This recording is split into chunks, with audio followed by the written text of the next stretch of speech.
So ఈరోజు మీ గ్రామానికి రాగానే మీరందరూ కూడా వచ్చి చాలా సంతోషంగా మమ్మల్ని ఆహ్వానించారు.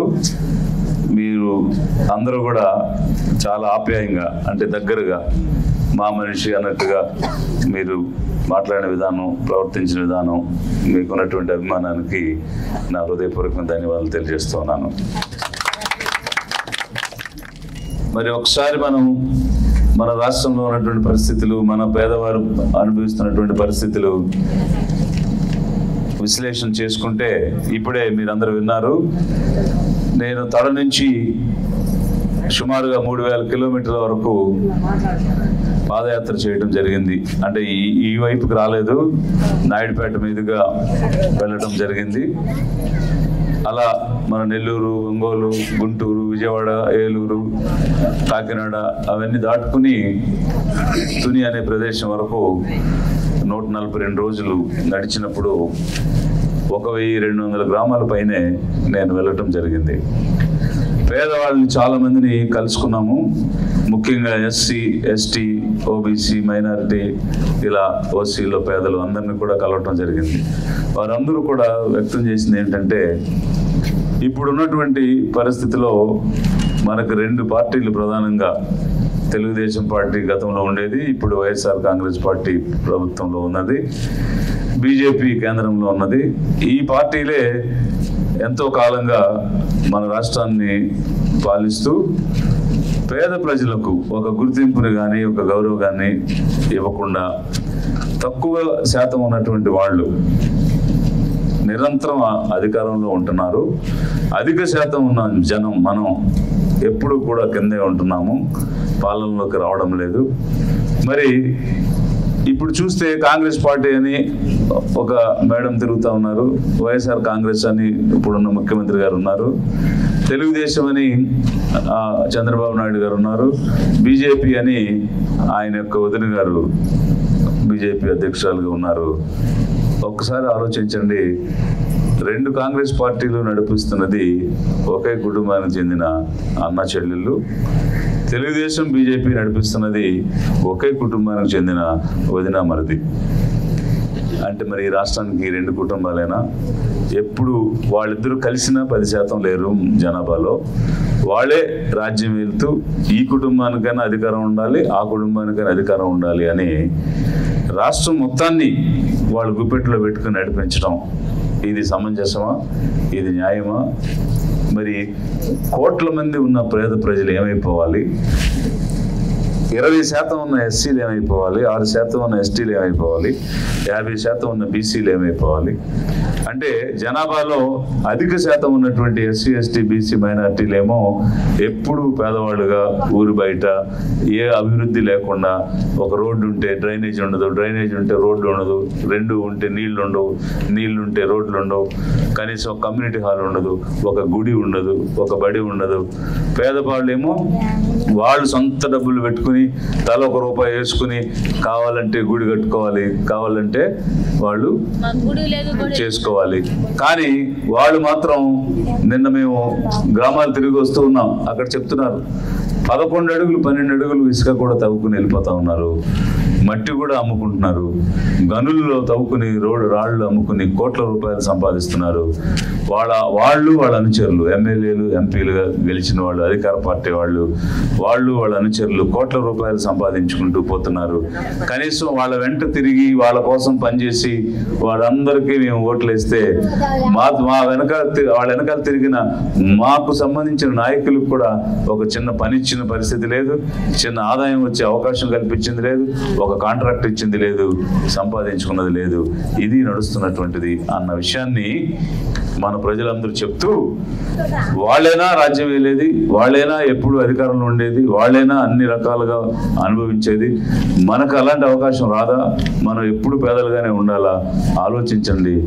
మన పేదల కోసం ఒక పార్టీని పెట్టి మన పేదల్ని నాయకులు చేసి మన పేదల అధికారం వచ్చే మార్గాన్ని చూడండి అని లక్షల మంది ప్రజలు కోరితే, మన ఫిబ్రవరి 14వ తేదీన కొత్తగా లిబరేషన్ కాంగ్రెస్ అని ఒక పార్టీని స్థాపించడం జరిగింది.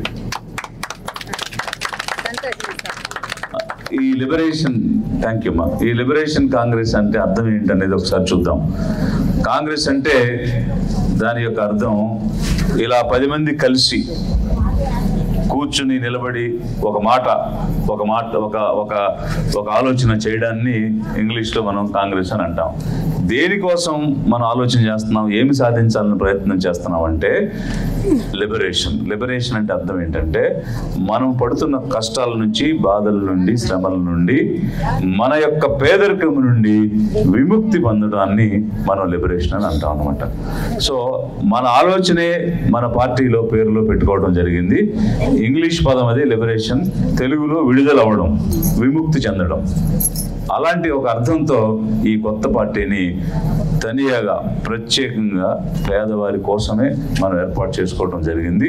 అందుకే మీకు చదివినట్టు చదవచ్చు, పేదల కోసం, పేదల చేత ఒక సుస్థిరమైన ప్రభుత్వాన్ని ఏర్పాటు చేయడమే అధిక జనంగా ఉన్న మనం ఎస్సీ, ఎస్టీ, బీసీ, మైనారిటీ వాళ్ళ యొక్క సంకల్పం, ఆలోచన అని ఉద్దేశంతో దాన్ని మనం ఏర్పాటు చేసుకోవడం జరిగింది. అంటే ఏ విధంగా అయినా సరే పేదవాళ్ళందరూ కూడా ఏకమై ఏదో ఒక రోజు మనము అధికార పగ్గాలు సాధించాలి. ఆ విధంగా మనం వస్తే ఈరోజు ఉదాహరణకి వైఎస్ఆర్ కాంగ్రెస్ పార్టీ అధికారంలో ఉంటే వాళ్ళు 100 మందిని నియమించుకున్నారు. ఎలాగా రకరకాల ఈ పదవుల్లోకి, అక్కడ చుట్టూ ఉండేటువంటి వాళ్ళ పదవుల్లోకి అడ్వైజర్ అని, అదని ఇదని, ఒక్కొక్కరికి 5 లక్షల రూపాయలు వాళ్ళకి ఇచ్చేటువంటి జీతం, కారు, అసిస్టెంట్లు, అటెండర్లు అందరూ కలిపి ఇస్తూ వాళ్ళకి ఎంతో పరపతి ఉంటుంది, ఇన్ఫ్లుయెన్స్ ఉంటుంది. ఏ పనైనా వాళ్ళు ఫోన్ చేస్తే అవుతుంటుంది. అలాంటి పదవులన్నీ వాళ్ళకి ఇచ్చున్నారు. ఆ విధంగా వాళ్ళు ఏం చేస్తారు, వాళ్ళు ఒక 200 మందికి అలాంటి పదవులు ఇస్తే వాళ్ళు తల ఒక 200 మందికి ఇస్తే 4000 మందికి వాళ్ళకి అవకాశాలు వస్తాయి. ఇలాంటి అవకాశం మనకు ఎప్పుడూ రాదు, ఎందుకంటే మనం ఎప్పుడు అధికారంలో లేం కాబట్టి. ఈరోజు 2 లక్షల ఉద్యోగాలు ఖాళీగా ఉన్నాయి. ఇప్పుడు ఏం పేరు చెప్పావు, పద్మ. ఇప్పుడు పద్మ లాంటి వాళ్ళు, వంశీ లాంటి వాళ్ళు ఎక్కడ కంపెనీలకు వెళ్ళి వాచ్మెన్లుగా, సెక్యూరిటీ గార్డులుగా పనిచేస్తూ ఉన్నారు. అదే చదువుకున్న వారికి ఆ ఉద్యోగాలు నోటిఫికేషన్ ఇచ్చుంటే వాళ్ళు కూడా దానికి అప్లై చేస్తే ప్రతి 100 ఉద్యోగాల్లో 15 ఉద్యోగాలు ఎస్సీలకు ఇవ్వాలి, 6 ఎస్టీలకు ఇవ్వాలి, 25 బీసీలకు ఇవ్వాలి. ఇలా నోటిఫై చేసి ఉద్యోగాలు సగం ఎస్సీ, ఎస్టీ, బీసీ, మైనారిటీలకి పోతే మనకెక్కడ వస్తాయని వాళ్ళు నోటిఫై చేయకుండా, భర్తీ చేయకుండా వాళ్ళ వెనకాల తిరిగే వాళ్ళందరికీ కాంట్రాక్ట్ పద్ధతిలో, అవుట్ సోర్సింగ్ పద్ధతిలో ఉద్యోగాలు ఇచ్చుకుంటూ వాళ్ళ చుట్టూ ఉండే వాళ్ళకే ఇచ్చుకునేటువంటి కార్యక్రమం నడుస్తుంది. అంటే అధికారం అనేది ఒకసారి వస్తే ఎన్నో విధాలుగా మన వాళ్ళకి అవకాశాలు ఇచ్చుకోవచ్చు, మేలు చేసుకోవచ్చు అన్న విషయం అర్థం అవడం కోసం ఈ విషయాన్ని మీకు చెప్తూ ఉన్నాను. అందుకే మనం ఎన్నాళ్ళైనా ఇలా కాలనీల్లో ఉండి పేదవాళ్ళుగా జీవిస్తూ ఉంటే మనం ఎప్పటికీ కూడా ఎదగలేం. వాళ్ళు కోట్లు సంపాదించి, భూములు సేకరించి వాళ్ళ తర్వాత తరాలకు ఏం చేస్తున్నారంటే, నువ్వు 20 ఎకరాలు తీసుకో, నువ్వు 30 ఎకరాలు తీసుకో, నువ్వు ఇన్ని కోట్లు నువ్వు పెట్టుకో, ఇంత బంగారం నువ్వు పెట్టుకొని వాళ్ళ తర్వాత పిల్లలకి వాళ్ళు పంచుతూ ఉన్నారు ఆస్తులు. మనమేం పంచుతున్నాం మన పేదవాళ్ళకి? మన తల్లిదండ్రులు వాళ్ళు శ్రమ చేసి, పొలాల్లో పనిచేసి, ఎండలో ఎండి, వానలో తడిచి, చెమట చెందించి మనల్ని కన్నారు, మనల్ని పెంచారు. మనం ఇప్పుడు కనీసం ఆ పని కూడా దొరకడం లేదు, తినడానికి తిండి కూడా దొరకనటువంటి పరిస్థితుల్లో ఈరోజు మనం ఉంటే ఆ పేదరికాన్ని అనుభవిస్తున్నాం. పేరుకైతే చదివించాం, వడ్డీలకు అప్పులు తెచ్చి మరి చదివించాం, చదువుకున్నారు, వారికి ఉద్యోగాలు లేవు. రేపు వారి ఉద్యోగాలు రాకుండా నిలబడిపోతే మనం అనుభవించిన పేదరికమే మన తర్వాత తరానికి కూడా అదే ఆస్తిగా, అదే పేదరికాన్ని మనం ఇవ్వబోతూ ఉన్నాం తప్ప మన పిల్లలు బాగుపడాలి అని ఆశపడినటువంటి ఆశగానే మిగిలిపోతుంది. ఏ తల్లిదండ్రులైనా నేను అనుభవించిన కష్టమే పిల్లలు అనుభవించాలని అనుకుంటారా? ఎక్కడ కూడా అనుకోరు. కానీ గతి లేక గత్యంతరం లేక అదే పరిస్థితి కొనసాగుతున్న సిచ్యువేషన్ ఈరోజు మనం చూస్తూ ఉన్నాం. వీటన్నిటికీ మార్పు రావాలి, వీటన్నిటిలోనూ మార్పు రావాలి. ఈరోజు ఏదో 1 సెంటు భూమి ఇచ్చి 1,00,000 రూపాయలు ఇచ్చి ఇల్లు కట్టుకోమంటే చిన్న గదిలో పెద్దలు పిల్లలు అందరూ ఎలా ఉండగలుగుతారు? బయటకు వస్తే అడుగు వేయటానికి స్థలం కూడా లేనటువంటి స్థలాన్ని ఇస్తే ఎలా బ్రతుకుతారు? అందుకే మనం పేదల పార్టీని పెట్టి ఈ పేదల పార్టీ ద్వారా ఏమేమంటున్నామంటే కనీసం 3 సెంట్లు స్థలం ఇచ్చి అక్కడ 2 బెడ్రూమ్స్ ఉన్నటువంటి ఇల్లు కట్టాలి, పెద్దలకు ఒకటి పిల్లలకు ఒకటి. అందుకు కనీసంగా 6 లక్షల రూపాయలు ఖర్చు అవుతుంది. అది మొత్తం పూర్తిగా ప్రభుత్వమే భరించాలని మనం చెప్తూ ఉన్నాము. భూమి లేనటువంటి పేదలకి 3 ఎకరాల వరకు భూమిని ఇవ్వాలి. వారు వ్యవసాయం చేసుకుని పంటలు పండించుకుని ఆస్తిపరులై రేపు ఎప్పుడైనా కష్టం వచ్చినప్పుడు ఆ భూమి మనల్ని ఆదుకుంటుంది. తరగనటువంటి ఆస్తి భూమి, అది ప్రతి పేద కుటుంబానికి రావాలి, ఇవ్వాలి అని మన పేదల పార్టీ చెప్తూ ఉన్నది. అదేవిధంగా ఉద్యోగాలు ఇవ్వాలి, ఉపాధిని ఇవ్వాలి, చిన్న చిన్న వ్యాపారాలు చేయడానికి పెట్టుబడికి నిధులు ఇవ్వాలి. అందుకు 10 లక్షల నుంచి 50 లక్షల వరకు సబ్సిడీ లోన్లు ఇవ్వాలి. ఇక్కడ మనకి ఈ మేనకూరు లాంటి చోట వచ్చిన ఫ్యాక్టరీలు లాంటి ఫ్యాక్టరీలు మన పిల్లలు చదువుకున్న వాళ్ళు పెడతానంటే ₹1 కోటి నుంచి 10 కోట్లు పెట్టుబడి కోసం నిధులిస్తే వాళ్ళు చిన్న చిన్న కంపెనీలు పెట్టి 10 మందికి ఉద్యోగాలు ఇచ్చే స్థాయికి ఎదుగుతారు. అప్పుడు కదా మన పేదరికం పోతుంది. అంతేగాని ₹1000 ఇచ్చి 2000 ఇచ్చి మీరు ధనవంతులు అయిపోండి అని అంటే ఏ మూలకు వస్తాయి ఆ ₹1000, ఏ రోజుకి వస్తాయి ఆ ₹2000? సో ఇది ఈ రోజు మనకు ఉన్నటువంటి పరిస్థితి. ఇది మారాలి. దీన్ని మార్చడం కోసమే మనం పేదవారికి ఒక పార్టీని పెట్టాం. ఈ పార్టీ ద్వారా మనం అసెంబ్లీకి వెళ్ళాలి, పార్లమెంట్కి వెళ్ళాలి. ఈ రోజు మరి ఎందుకు నేను ఈ తిరుపతి పార్లమెంట్ నుంచి పోటీ చేయాలని అనుకున్నాను, ఎందుకు ఈ రోజు మన దగ్గరకు వచ్చి మాట్లాడుతున్నానంటే ఇన్ని సమస్యలు మన దగ్గర ఉంటే దీని గురించి మాట్లాడినటువంటి వారు ఒక్కరు లేరు. ఆ పార్టీల్లో ఎన్నికైన ఎస్సీలు కానీ ఎస్టీలు కానీ బీసీలు కానీ నోరిప్పి మాట్లాడలేరు. ఎందుకనంటే ఆ రెడ్డి చెప్పిందో ఆ నాయుడు చెప్పిందో వినాల్సిందే తప్ప వాళ్ళకి స్వయంగా మాట్లాడేటువంటి హక్కు కానీ ధైర్యం కానీ లేదు. అందువల్ల ఈ పెత్తందారుల పార్టీల్లో గెలిచినా కూడా దానివల్ల ప్రయోజనం లేదు. అదే మనం ఒకరి కింద పని చేయకుండా, ఒకరికి బానిసగా జీవించకుండా స్వేచ్ఛగా జీవించగలిగి స్వేచ్ఛగా మాట్లాడగలిగే విధంగా ఉండడం కోసం మనమే ఒక ప్రత్యేక పార్టీని ఈ 70 సంవత్సరాల తర్వాత ఈ రోజు పేదవాళ్ళకంటూ ఒక పార్టీని మనం స్థాపించడం జరిగింది. ఇన్ని సంవత్సరాల తర్వాత వచ్చిన ఈ అవకాశాన్ని మనం వాడుకుని మన పేదలందరూ కూడా ఈ రోజు ఇక్కడికి రాని వాళ్ళకు కూడా మీరు ఒక్కొక్కరికి చెప్పండి. పేదలందరూ కూడా మన లిబరేషన్ పార్టీకి ఓటు వేస్తే ఏం తెలుస్తుంది అని అంటే, ఒకటి మన తరపున పార్లమెంట్కి వెళ్ళి మాట్లాడగలిగే వ్యక్తి ఒక్కడు ఉంటాడు. ధైర్యంగా సాహసంగా మాట్లాడగలుగుతాడు, మన సమస్యలు పరిష్కరించగలుగుతాడు.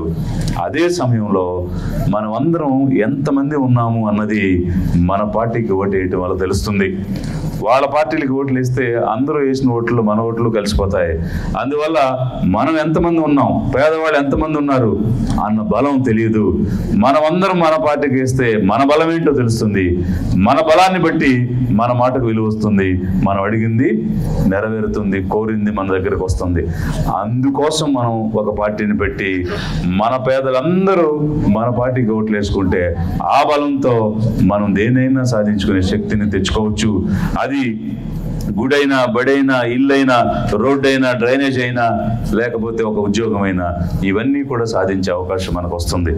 నిన్న మేము ఆకృతి గ్రామానికి వెళ్తే ఒక ఆయన చెప్తా ఉన్నాడు, శ్రీనివాస్ అని, 40 సంవత్సరాల నుంచి కాపాడుకుంటూ వచ్చాడంట భూమి. అలాంటి భూమి ఈ రోడ్డు పడింది, దాని పక్కన ఉందని ఇక్కడ ఉన్నటువంటి ఎమ్మెల్యే ఆ భూమి నాకు ఇచ్చేయమన్నాడంట. అదెలా ఇస్తాను, దానికి ₹1 కోటి విలువ వచ్చిందని అంటే, నువ్వు ఇవ్వకపోతే నీ పేరు మార్చేస్తా ఆన్లైన్లో, నేను ఇచ్చింది తీసుకుని భూమి ఇచ్చేయమని చెప్పి మమ్మల్ని బెదిరించాడు, భయపెట్టాడు. 15 లక్షలు ఇచ్చి ఎకరానికి 5 లక్షలు కొట్టేశాడు అని చెప్పాడు. అడిగేవాడు లేడు. మరి ఇక్కడ ఈ పార్లమెంట్ నుంచి ఎన్నికైన ఎంపీ ఉన్నాడు, ఇతను ఒకే జాతికి చెందిన వాళ్ళు.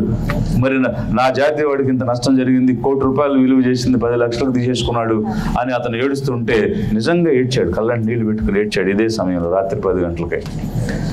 ఎంత బాధ కలిగింది. మరి మనం ఓట్లేసి గెలిపించిన మన మనిషి మన వాడికి అన్యాయం జరిగితే తప్పు కదయ్యా, మా పేదవాడి భూమి ఎందుకు లాక్కుంటున్నావు అని అడగాలి, తిరిగి ఇప్పించాలి కదా. వాళ్ళతో కలిసిపోయి వాళ్ళ దగ్గర మాట్లాడే శక్తి లేదు, ధైర్యం లేదు. వాళ్ళ కింద బానిసలుగా ఉండే నాయకులే మనకున్నారు తప్ప ధైర్యంగా నిలదీసి మాట్లాడే నాయకులు లేరు. ఇది మనం గమనించుకుని రాబోయేటువంటి రోజుల్లో మనం నాయకులుగా ఎదగాలి, మన పార్టీకి ఓటు వేసుకోవాలి.